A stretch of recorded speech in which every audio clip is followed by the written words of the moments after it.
Welcome to Soulful Living. I'm Philip Montrose with my wonderful wife and partner Jane, the Hi, host of the everybody. show. We have a great show today with a very special guest, Lizette Gilday, and benefiting from the joy of giving. And first, a quick overview for us. We're decades into the field of holistic coaching and healing.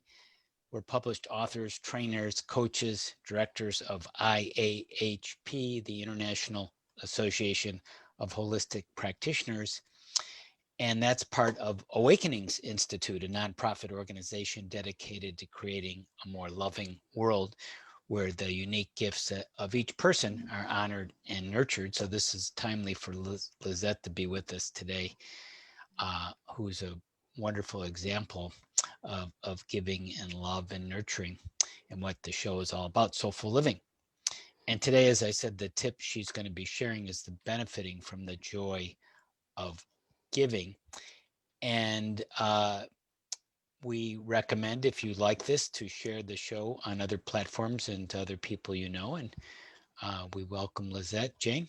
Yes, I'm so pleased to introduce Lizette as our special guest today. And so we can get also a very firsthand perspective on the benefits of and the joy of giving. Lizette is the founder of the Visionary Women's Center, a nonprofit organization located in Western Kenya that helps African women and young girls to survive and thrive in their families and communities. The center provides tools needed to begin to rise above the poverty and trauma that is a daily reality for so many women and girls in Kenya. Lizette travels to Kenya regularly to oversee the operations of the Visionary Women's Center. In her work, she also draws on 3 decades of experience as a guidance counselor, along with a number of years as a psychotherapist in Montreal, which is where she's from. And I think she will share how she draws on all those skills in her wonderful work too. Because it's so interesting how we might start in one place and end up in a completely different place, but it all builds on itself. So I think that's beautiful.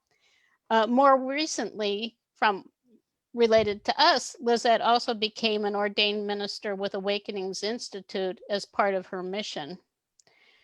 I met Lizette actually some years ago now and have been blessed to benefit from the joy of supporting the Visionary Women's Center in a small way. In this season of giving, I'm pleased to have this opportunity to share her beautiful heart and mission with you. With that, I want to welcome Lizette and ask you to please tell us a little more about your background and how you came to establish and run a women's center in Kenya. Not something many people would think about doing. True. So, Hello, welcome. everybody.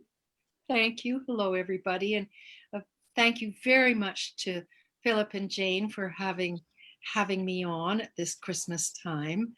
Um, when I started my counseling career, I worked at a large women's center in Montreal.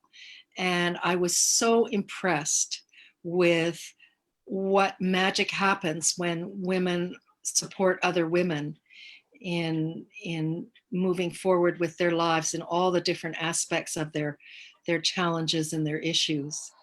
Right. So that was something that very much impressed me at that time. I then went on to work in adult education as a guidance counselor. And in Montreal, we have a lot of refugees and immigrants coming from all over the world.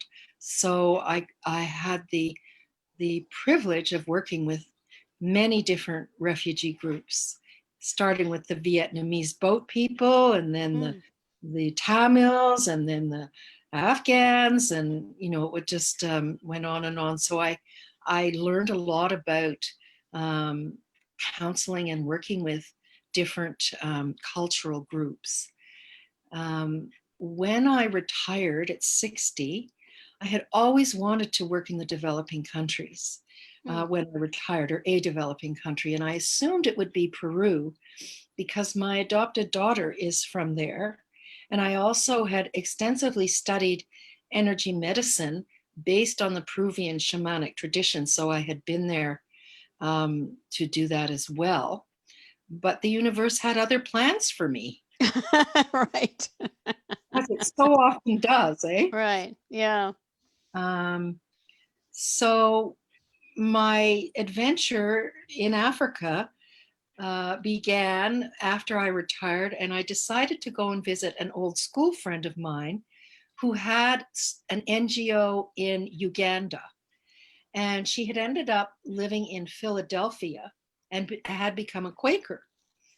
And it turns out that there are a lot of Quakers in East Africa, in Kenya and Uganda, which is very surprising. But apparently, when the British came in and were ruling East Africa, they divvied up the different parts of their colonies to the different religious groups. So they said to the Catholics, well, you can have that section, and the Protestants you can have over here. So there's a lot of Quakers in East Africa. So the Philadelphia Quakers went over to help an African Quaker in Uganda build a vocational school. And my friend eventually stayed and took over the school and also started a program for AIDS orphans. And while I was visiting her, I volunteered to manage the orphans program in terms of acting as the liaison between the children and their sponsors. And I did this for 5 years, during which time I visited Uganda every year. And this was a huge learning experience for me. It allowed me to observe firsthand the challenge of running a charity in Africa. And there are many. I bet. Yes. So I learned a great deal from my friend, and I made many useful contacts, including a social worker named Benta from nearby Kenya. Kenya and Uganda are right together there. And while I was working with these orphan children, excuse me, it became so apparent that really we should be working with the mothers and helping them with family planning and birth control and safe delivery protocol. So I had a real urge, a real desire to do that, to work with the mothers and sort of work with the problem at the root, you know. So based on my experience at the Montreal Women's Center, I got it into my head that I would wanted to do something similar in excuse me, in Africa. Now it turned out that this woman I had met through my contacts in Uganda by the name of Benta Obonyo was and is a social worker in Kenya.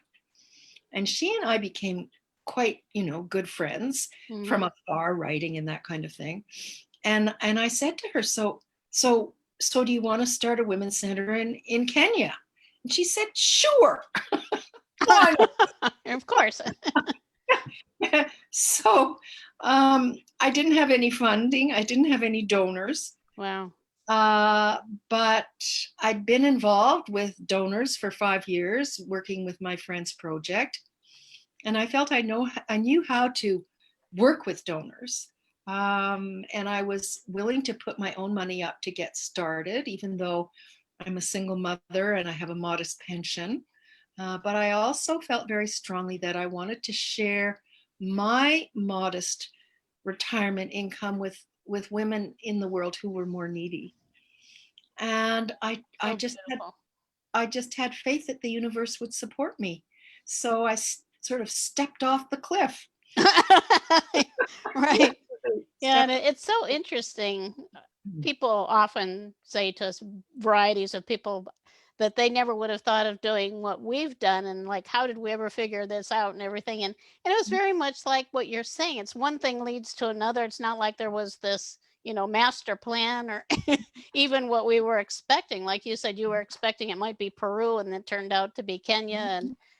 And it's so, I think that is one of the beautiful, I think, magical, or you could say miraculous parts about life, is that each of us is guided to our own unique destiny in a way, you could Yes. say, and Yeah, our sure. possibilities, at least, not that it's preordained or required, but Mhm. I think that's so beautiful. Mm. And I think as a as a modest donor to the Visionary Women's Center, I wanted to tell a little bit just about my story, and Philip might want to add to it too, Mhm. about being a donor. And Lizette is going to tell us more about what all that means too to them. Mhm. I think Philip and I, we met in a spiritual organization, and that it was one of those. This was way back in the 1970s. Um, it was one of those organizations that you could give and give and give, meaning like large percentages of your income, not modest donations. And they always wanted more. And when we left there, I think I felt burned by that. Like I was very reluctant to volunteer to give. And Mhm. then I realized at a certain point, and this was many years ago still, that that was not right, because part of that was that I felt like I couldn't make a difference. Mm. And I think and I think again Lizette is going to tell us more about what even $5 a month can mean to someone in Africa. Um, when I realized that what I did, the little things I could do, were my vote for the world that I want to create. That really made a difference. Mhm. And then when I actually got to a point where I thought, well, I want not to be holding on so tightly to money. Mhm. And so it was Christmas time, and I thought, well, at that time we were living in a city, and we very often went past the Salvation Army, those really Mhm. sweet people with the buckets, and Mhm. I decided, well, every time I see one, I'm going to put $1 in the bucket. So I started doing that, and they were so kind and so sweet and so grateful. It just made me feel really, really good. And I started feeling so good. I thought, well, now I'm going to give them $5 every time I go by. And of course, the ability, whatever a person has the ability to do, Mhm. is different. But I just think the reason we wanted to talk about benefiting from the joy of giving is because it is pure joy when you realize that you're doing something, even if it seems like a little to you, $5 a month or 10, or I think you have different categories up to $30 or something, and I'm sure you would take more if someone could do that. Whatever is possible for a person, I think that's just a beautiful thing to do. Absolutely, it is.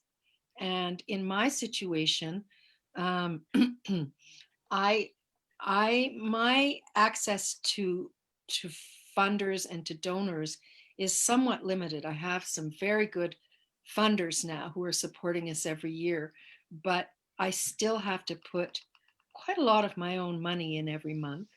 And what I'm finding is that if I can get more small donors over the next few years, it will help me, excuse me, to reduce the amount of my own income that I need to put in. And I have friends who give $5 a month, Right, right. $10 a month, Yeah. So and it what all would five adds up. dollars a month mean to a woman in Africa who maybe could do something with that? It would mean that you can buy a mature hen for $5. And we have a very active poultry program, which I will describe later on. And you could also buy, put it towards the fund for your school, for your children's school fees, which are a big issue in Mm, sub-Saharan Africa. Or you could use it to buy medicine for a sick child. These women who we work with um, are among the 2 billion that we hear about in the world who live on less than $1 a day. wow. So, it's a huge, it makes a huge difference to these women. Hmm. It's a And small that's one of the things I really personally enjoy about being able to participate in a small way with your organization, is that it is small enough that like now we can talk to you. And I think that you have in the past you've sent newsletters with news on specific people and what people are doing over there and what happens when you go. And of course, right now all of that is a little different than usual, but it is it's very tangible.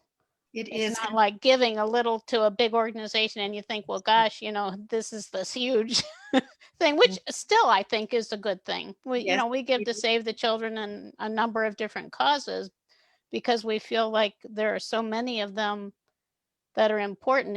And you think if everybody just gave a little to all these causes, what that would mean. Yes, absolutely. And one thing about Visionary Women's Center is that I don't take any money for myself. So every single dollar that's donated goes directly to the programs. Wow. So And that's probably somewhat unusual, at least it must be. yeah. Well, it could be. There are, I think, people who do that, but it's definitely something to consider when you're giving to charities in the developing worlds. Right. Well, and when you're talking also about things like being able to purchase a hen for somebody, it doesn't mean that they're going to take it home and chop its head off and eat it. They're going to use that to develop a poultry program for themselves, and it's going to exponentially grow value for them so that they can have an income. Yes, that's what's happening with our poultry project that we started 3 years ago now. And it's remarkable that they can now have eggs to eat for protein, and they can have enough hens that at Christmas or when a special guest comes, they can go out and chop the head off and serve. Right, they can do that. It's pretty for a Westerner. Well, running around the yard and the next minute they're serving it to you. So, right, yeah. But anyway, that's life close to the ground. Right. And 85% of all sub-Saharan African people live on subsistence farming plots of less than an acre. Wow. So the whole thrust is with small, grassroots development is to support the level of subsistence farming that can bring people to a higher level of what does that mean, subsistence farming or farming lot? It means that you may have a few chickens, you may have an avocado tree, or you might not. We're one of the things that really shocked me was that when I walked around the countryside with Benta, nobody had kitchen gardens. So that's one of the things that we're teaching them to do, and it's really taking off in the community. They're very poor, these people. They hire fields to plant corn because they don't have enough room on their own acreage to plant corn for the most part, or they might plant a little. Corn is a really big food for the Africans. They pound it up and they make posho, it's called, which is kind of like potatoes, and then they just scrape by. It's if they have enough money to buy some vegetables, or meat is a real treat, so they eat a lot of vegetables and then the cornmeal, which is of concern because they're not getting enough protein. Right. But people are really thin in Africa. They are not, and the children are very thin. So I don't know if I answered your question, Philip. It's it's hard to imagine. It's literally people won't eat if they don't have food. And then they'll go and dig in somebody's field. That's the other thing. All the farming is done, the local farming, like not the big fields that surround them, which are big commercial fields, but the subsistence less than an acre per plot farmers, they do everything with a hoe, with the old-fashioned hoe, and it's mostly the women who do it. So they'll hoe up. They'll go and do digging for, it's called digging. They'll go and do digging for someone else and get paid a few cents. Or they'll take, now that our women have vegetables to sell, they go to the local schools when they're getting out at the end of the day, and the mothers come and they sell the vegetables that they're now growing to make a little money. And one of the things that was so devastating during the COVID was that they completely shut things down in Kenya. So nobody could go out and do a little digging or sell some vegetables. Wow, right. So they had no way to support themselves. No. So it's day to day. Nobody has a refrigerator. Everybody shops every day. And Wow. you just hope that you're going to have enough money to buy some food. Right. Yeah. Yeah, it's really amazing when you think. And another thing about that is we don't a lot of times realize how blessed we are in the Western world here in Canada and the United States and so many other countries that we complain about, well, I don't have my big RV or whatever it is. But these people really point to what it means to be in need. Yeah, they really do. And I know you have other programs too. Did you want to describe some of the other things that you do? Yes, I would like to, but I'd like to first of all describe a little bit in more detail about our Mother's Support Program, because we've built it up now over 3 years. We now have 100 mothers and grandmothers who we support, who are supporting 800 family members. Wow. And we have we're using the model of small groups. So we have groups of 15 mothers and grandmothers who form their own group within the community. So they're responsible for their group and for the well-being of their group.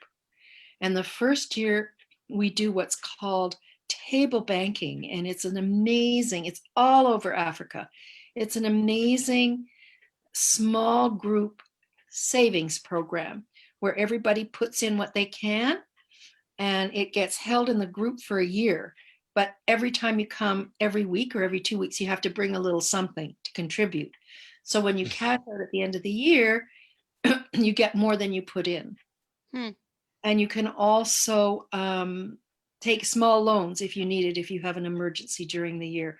So it's quite a complicated process. And Benta, our social worker, is really good at it. She really understands how to set it up and oversee it. You need someone to oversee it. So that is the first year that's required of the mothers and grandmothers. And if they get through that first year successfully, then they qualify for our poultry raising project and our organic gardening project. And the organic gardening project is a very specific project. We took our first group of mothers groups to a place called Monroe House, and it was started by Westerners. It's specifically designed to teach the subsistence small farmers how to increase the yield of their little farms. And with the processes that they teach, like particular kind of digging, it's called double digging, where you dig down very deeply and turn the soil over, and then you mix in your organic manure and compost that they teach you how to do.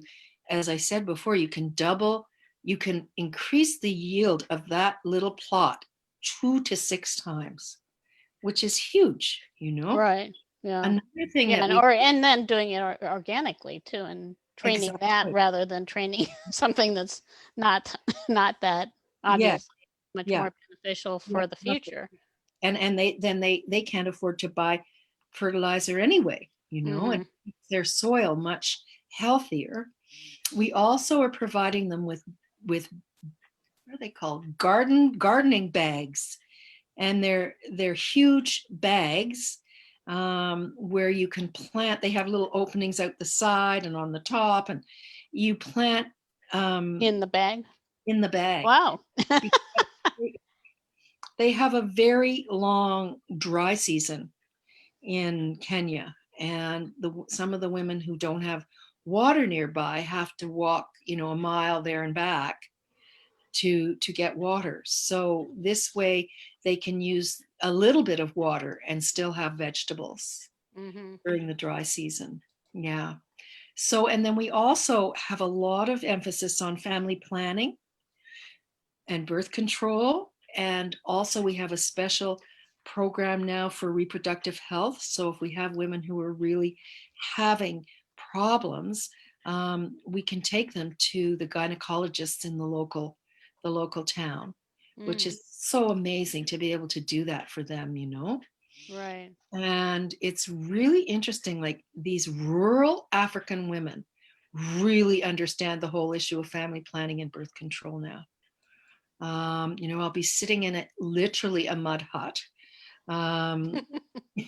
with these women who are, just fresh from the field. Really few, not all of them even know how to read or write, and they really get it. So, and the older ones are saying, "Don't be like me. I had 11 children. Don't do it." Mm-hmm. Yeah. So we're also educating one another. But we're there, and also we really emphasize the importance of hospital deliveries, because there's a very high mortality rate among mothers delivering in Kenya. It's shockingly high. So that's something else that we emphasize. So that's very gratifying, to teach them those skills. And we visit them, and we visit their homes. Our social worker visits their homes at least once a year, so they can, have a private discussion with them about what their needs are. And if there's a need, Benta and our new social worker, Rhoda, will go in and do, couples counseling, family counseling. And it's really been fascinating for me to watch, because rural African men, have never heard of couples counseling. Let me assure you. Right. I can Nor imagine. nor is it something they would be open to. Right. But they've seen the impact of Visionary Women's Centers programs on the well-being of not just their wives, but their children and them, with all the increase in income and well-being. And so when there's a problem now, they'll call Benta in for counseling, and the men are right in there, right, ready to go. So it's been fascinating to see that, Mhm. Yeah. yeah. And then, so those are our main programs for the women. And then we do have, we have a school program called Life Skills. It's called our Life Skills in School program. And we go into schools, and we work with the girls and the boys. And in order to try and reach the next generation and teach them positive values around the place of women and girls in modern society. We also do, AIDS prevention and drug education and self-management and information and the education system. And it's they respond really well to this. They really appreciate it. And again, it helps them.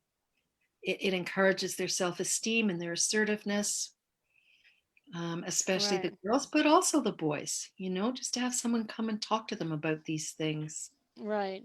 Yeah. And then the other program that we have that works with children and adolescents is it's a rape and bullying prevention program. And there's a very high incidence of rape in the community that we live in, both for girls and for boys. So there's an amazing program run by a California organization in Nairobi, which is the capital of Kenya.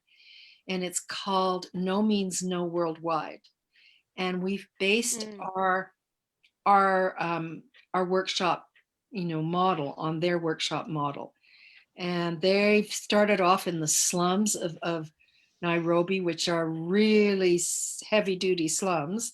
And now they're trying to have this program all over Kenya, all over Nairobi. So we've started, we've got our model going, and we're trying, we're starting off small. We're hoping to be able to grow it.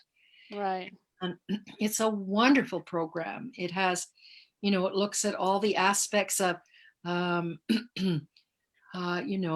social values, traditional female roles, different types of sexual abuse and bullying, effective communication. We also have a self-management behavior. We also have a wonderful African man, Kenyan man, who comes from the local town, the local city, Eldoret. He's a martial arts teacher, and he comes and teaches the girls and the boys like basic self-defense and how to defend themselves. So it's a very it's a wonderful program, and the name for the girls is The Girl Power in Me, and for the boys, it's The Hero in Me. So they're shifting, trying to get boys to see the importance of taking on that kind of a role. And then we have this really hilarious get together at the end where the girls and the boys get together and they tell one another what they think of what do the boys think of the girls and what do the girls think of the boys. And it's hilarious. But again, they're exchanging and they're learning. And so it's a very, very, we're very excited about that. That's our newest program.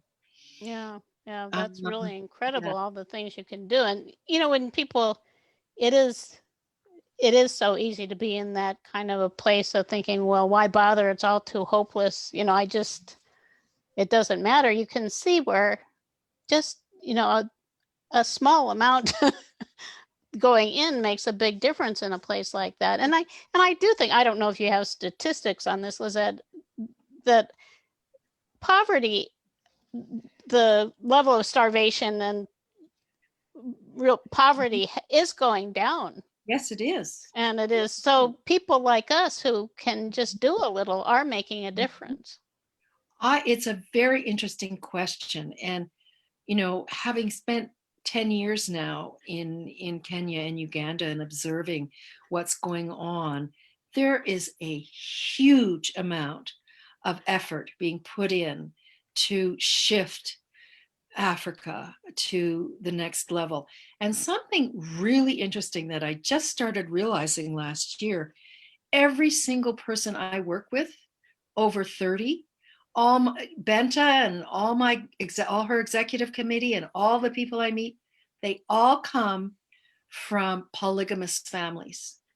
And they all grew up living on the land with at least 3 families, with the one father who had to go around and get food for all 25 of them every day. Wow. Mm-hmm.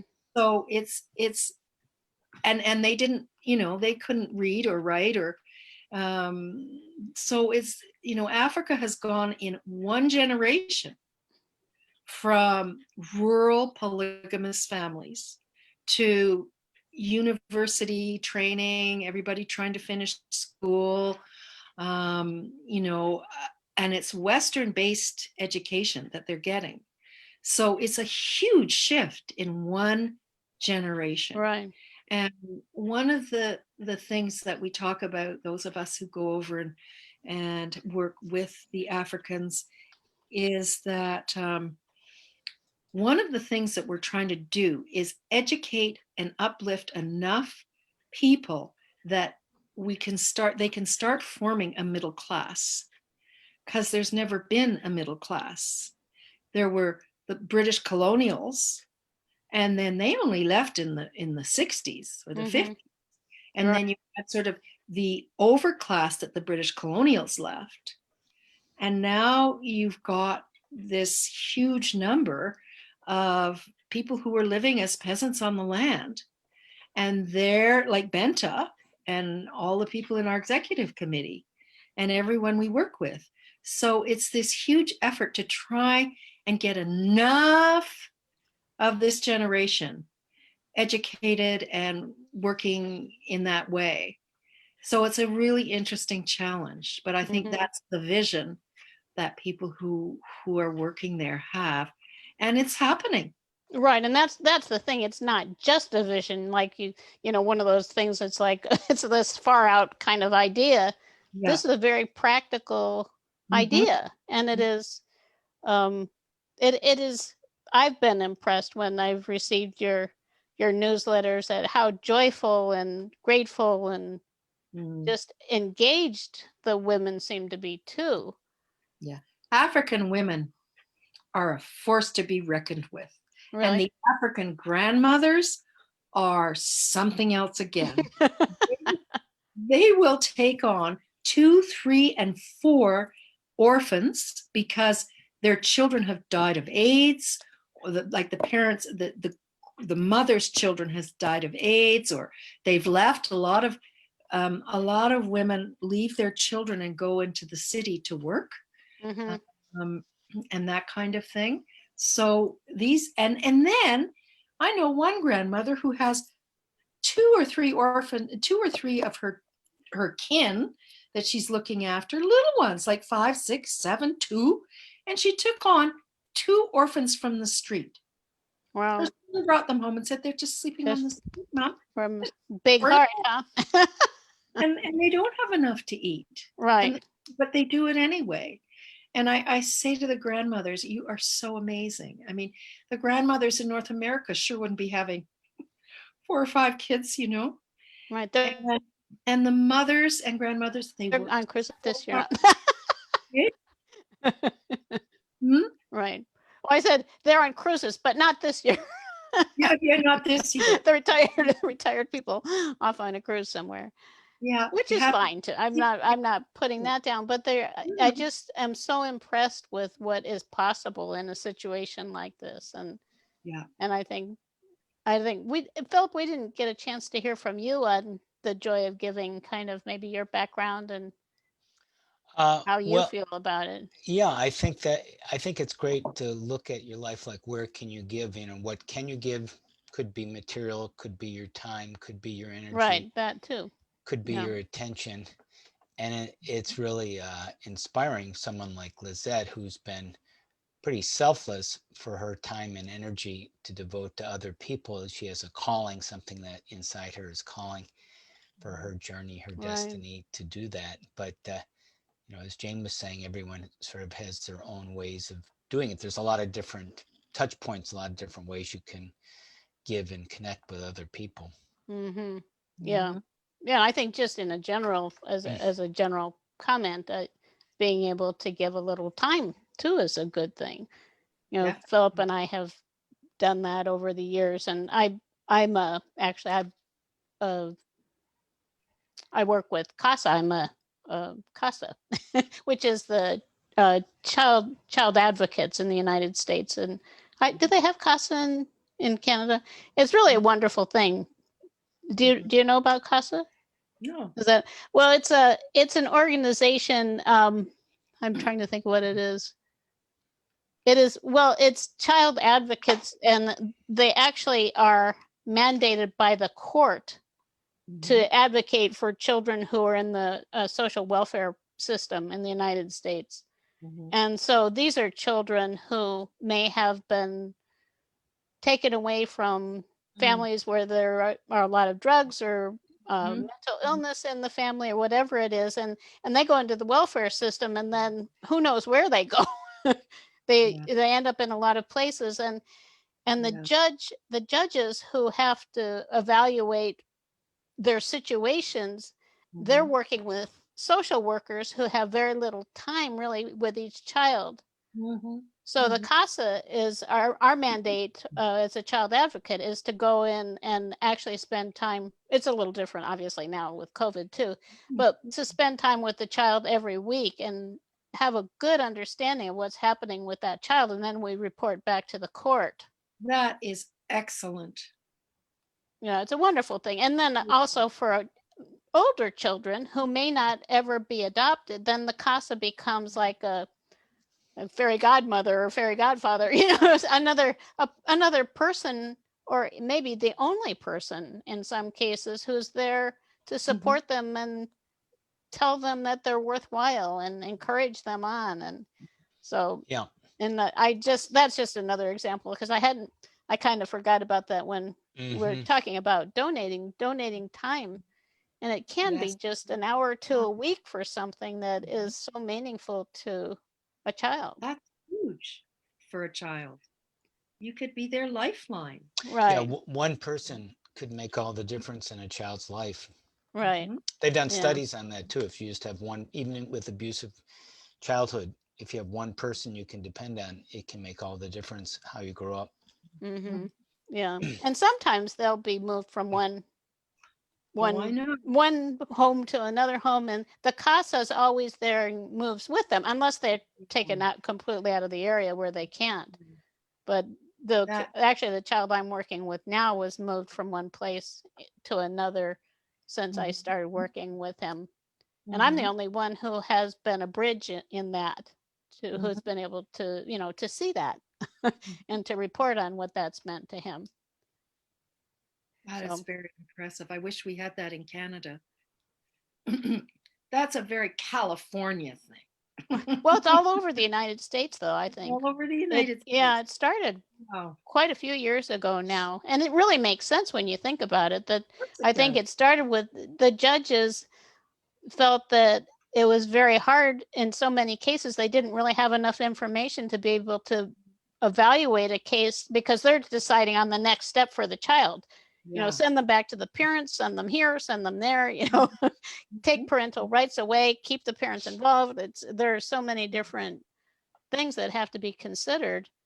And if a Right. judge, if they only have the evaluation of a social worker who gets to spend an hour, maybe, or half an hour a month with the child, how can they really evaluate it? They can't. Right, That's really remarkable. Very impressive. right.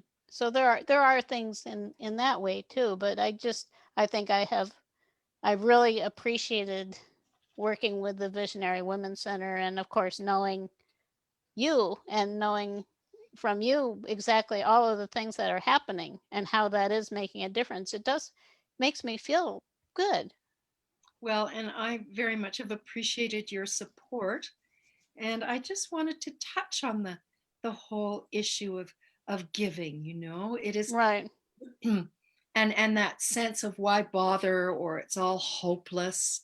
Um, it's easy to slip into that sense of hopelessness, but I think it's a very sad and bleak place to be. It is, right.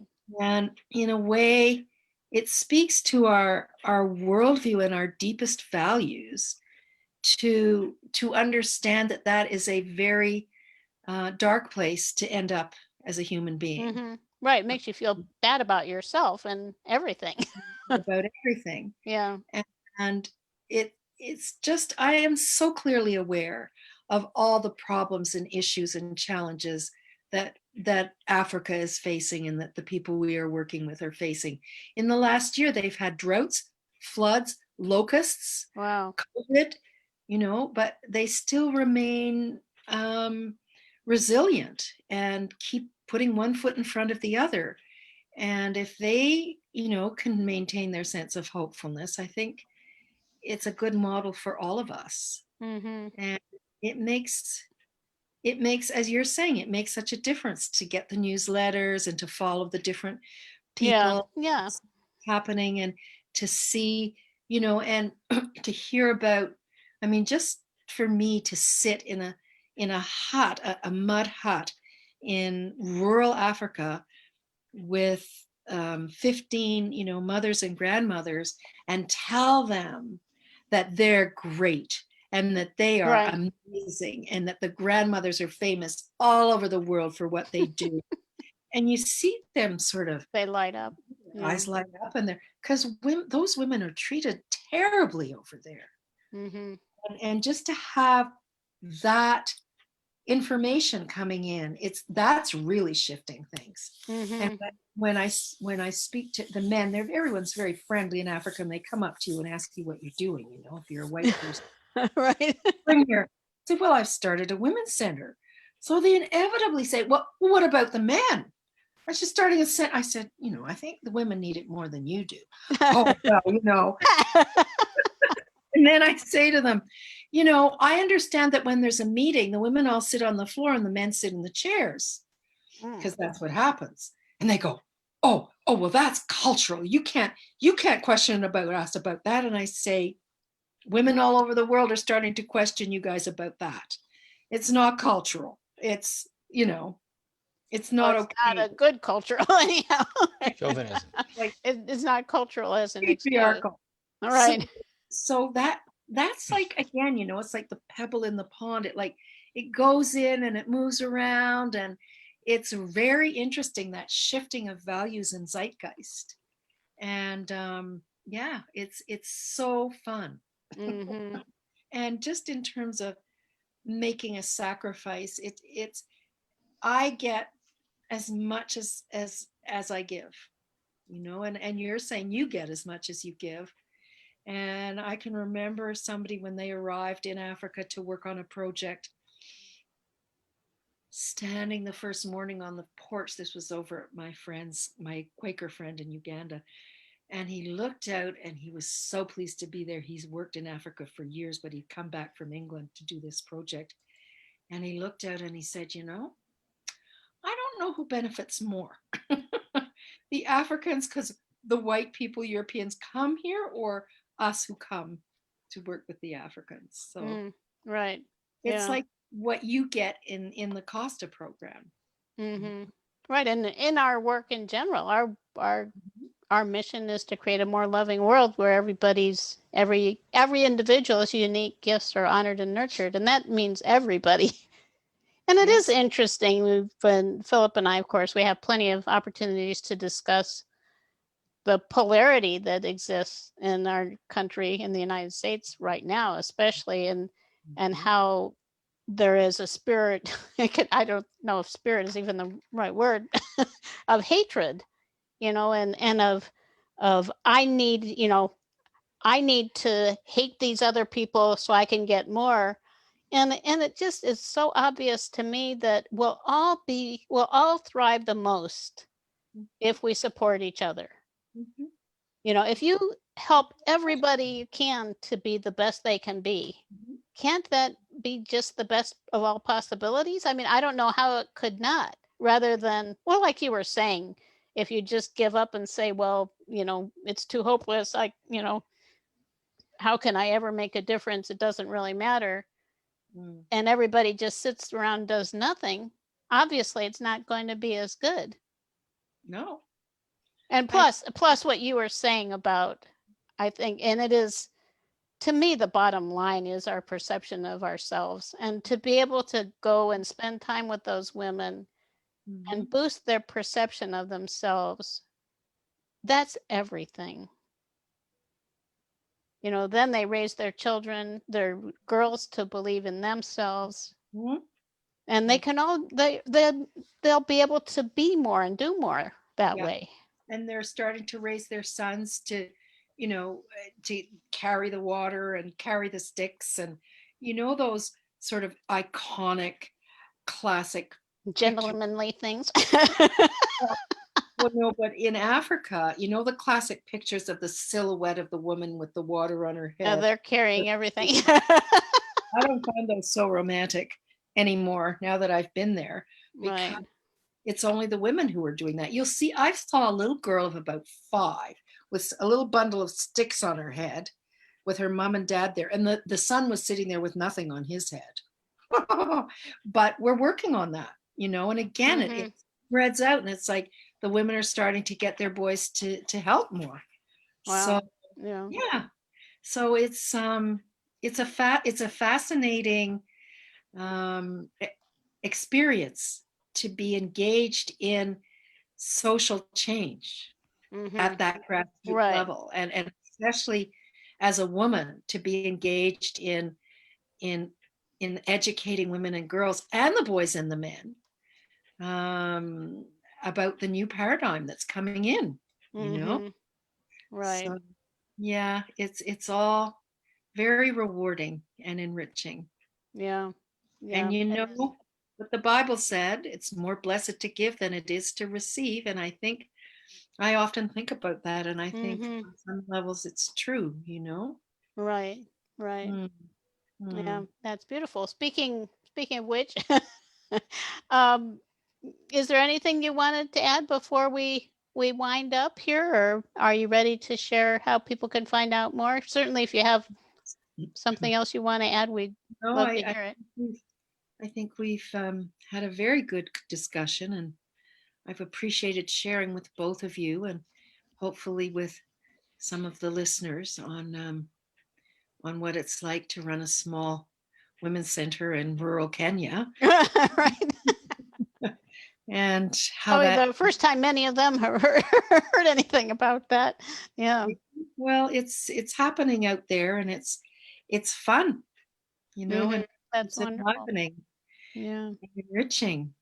So, as you mentioned, I have a modest donation program that people can donate through PayPal, Hmm. and or they can send a check. But since I live in Canada, it's probably better to pay through PayPal. Hmm. Yeah, Although, that's a good well, thing. I have, thanks to you, been able to set up a bank with a charity designation in the States, but Canada, the Canadian American border is closed at the moment. So, Right. It's so ironic, all of the things that are I happening. know. So as soon as it opens up, I will be over there, and then, that will be easier. But I have a website, and I don't know if you're able to put the website up, Yeah, I or can put it up. Mm. What is it? it's www.womenscenter, and center is spelled, Isn't it Visionary Women's Center? oh, sorry, yeah, Visionary Women's Center. Yeah, Thank well, you have you, to get the whole thing in there, are you? wrong. Visionary Women's Center, all run together with no apostrophe after the S or anything for women's. Right, And and it's CNTRE. CNTR, because that's the British way of spelling center. And they're still very much doing things the British way. They even drive on the left side of the road over there. Yeah, so it's visionarywomencenter.org. And .org. I have it open on my other monitor here, and there's a beautiful picture of a bunch of wonderful smiling people there. And Those to go that all the way down to the bottom of the page, you have to go all the way down. Now it's not showing. I don't know what happened here. Oops. Isn't it at the bottom, or is it? No, it's at the top. Oh, it's at the top. Yeah. I don't want to mislead people. No wonder I wasn't. Oh, good. That is a better place. Yeah. And you can donate in US dollars or Yes. Canadian dollars. So, Oh, we Canadians love those Yankee dollars. right.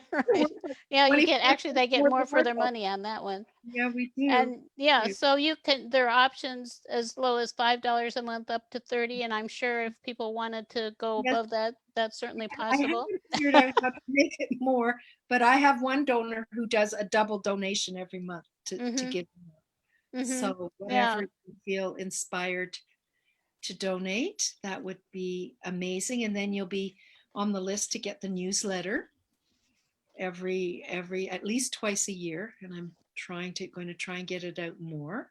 Wonderful. And I'm going to start sending every 2 months updates, little updates for the monthly donors, or the one-time donors. All the donors are going to get. Right. And Because I've gotten those over the years too, and which I really enjoy. I read all of that, and it is, well, it's so heartwarming because you don't realize how much of a difference it can make when you look at all of these wonderful people on your website. I mean, it just is amazing that you've done that basically from you. I know. I find it rather astonishing myself. Right.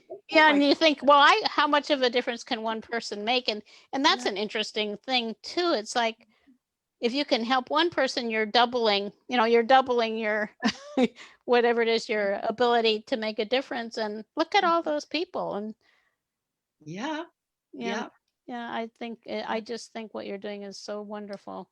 Thank you. Exponential. Yeah. It means a lot to me to have your support.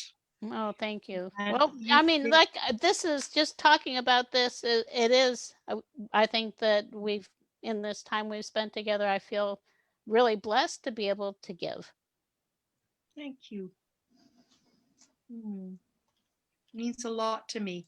Oh, thank you. Jane Us has too. been my faithful donor for years and years and years. And it really, because, it's just to know that people are out there supporting what you're doing is really important when you're doing this kind of work, Oh, yeah. Yeah. Yeah. And Yeah. then for us, knowing you can make even a small difference, maybe participate in buying a hen for somebody, Right. whatever it right. is. Yeah. No, it's amazing how little can go such a long way there. Mm-hmm. Yeah. Mm. Yeah. Yeah. Well, thanks, Lizette. Yeah, That was thank you great. so much. This has Thank been a you. wonderful time together. Thank you. And I wish everyone a happy, safe holiday time. We're totally locked down in Canada. We're not allowed to go anywhere for Christmas. Right. So, We're supposed to be in California too. yes. Yeah. So let's hope we're able to get out and about soon. But in the meantime, count our blessings. Right. Yes. Well, yeah, So I agree. thank you, Yeah, thank you. Lizette Gilday. And happy holidays to you. Yeah, for being a guest In on touch.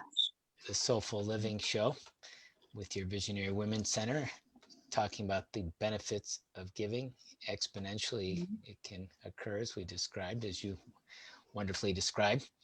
And if you did enjoy this show, we hope you join us every week at this time and invite some of your friends and share it, because we can make a big difference just by listening to shows like this and following up the soulful strategies and the benefits of giving. For example, this week that Lizette so wonderfully described to us.